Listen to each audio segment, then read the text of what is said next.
Hello student, success coaching classes में आपका स्वागत है। यदि आप चैनल में पहले बार आए हैं तो चैनल को सब्सक्राइब कर ले और बेल आइकन को ऑल में प्रेस कर ले ताकि आने वाले सभी वीडियो को नोटिफिकेशन टाइम पर मिल जाए। आज हम डिस्कस करने वाले हैं क्लास 10th का हिंदी का जो आपका पेपर 19 फरवरी को होने वाला है। उसके लिए हमको मोस्ट इम्पोर्टेंट व्याकरण आपको बताने वाले हैं जो एग्जाम में आने का बहुत ही ज़्यादा संभावना है।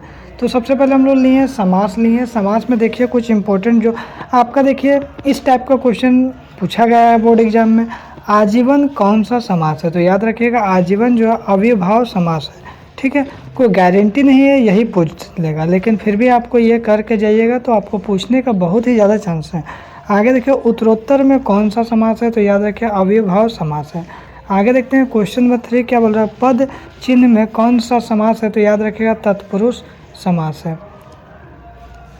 आगे देखिए निडर में कौन सा समास है? तो याद रखिएगा अव्ययभाव समास है। आगे यदि क्वेश्चन नंबर 5 क्या बोल रहा है, जन्मांध में कौन सा समास है? तो याद रखिएगा अपादान तत्पुरुष है। हाथों हाथ में कौन सा समास है? तो याद रखिएगा हमारा ऑप्शन नंबर ए अविभाव समास है। नीलकमल में कौन सा समास है? तो याद रखिएगा आपको बहुव्रीहि समास है। आगे यदि देखते हैं क्वेश्चन नंबर हमारा 8 क्या बोल रहा है, धर्म विमुख में कौन सा समास है? तो याद रखिएगा तत्पुरुष समास है।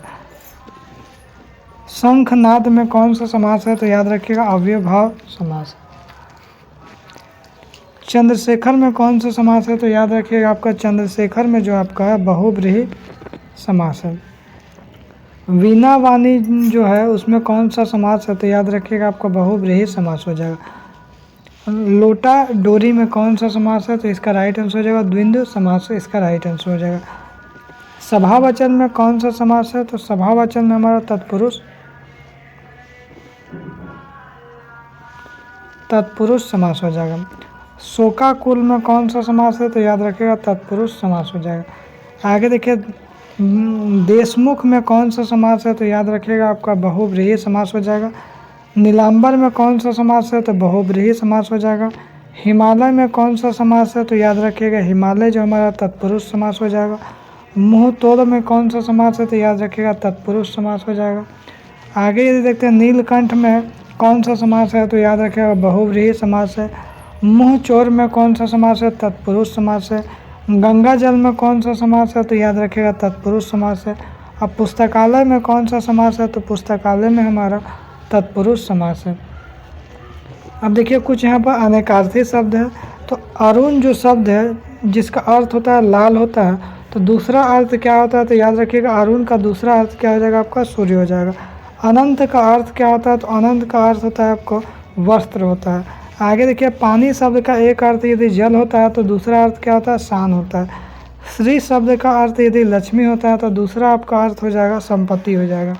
आगे यदि देखते हैं क्वेश्चन नंबर 5 क्या बोल रहा है, रस शब्द का अर्थ यदि स्वाद निकलता है तो दूसरा अर्थ क्या निकलता है? सार निकलता है। अति शब्द का अर्थ यदि वेद निकलता है तो दूसरा शब्द क्या निकलेगा? आपको दूसरा अर्थ कान निकलेगा। अमृत का अर्थ यदि दूध निकलता है तो दूसरा अमृत का अर्थ दूध और क्या होता है? तो याद रखिएगा जल होता है।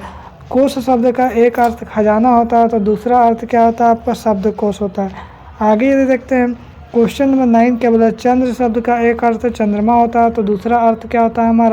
हमारा हो जाएगा प्राणी हो जाएगा। किराती शब्द का एक अर्थ यदि दुर्गा होता है तो दूसरा अर्थ क्या हो जाएगा? गंगा हो जाएगा। तो इसमें 10 ही क्वेश्चन है। तो यदि आपको वीडियो अच्छा लगे तो लाइक करिएगा, शेयर करिएगा। चैनल यदि सब्सक्राइब नहीं किया सब्सक्राइब जरूर करिएगा। फिर मिलते हैं नेक्स्ट वीडियो में। Thank you so much.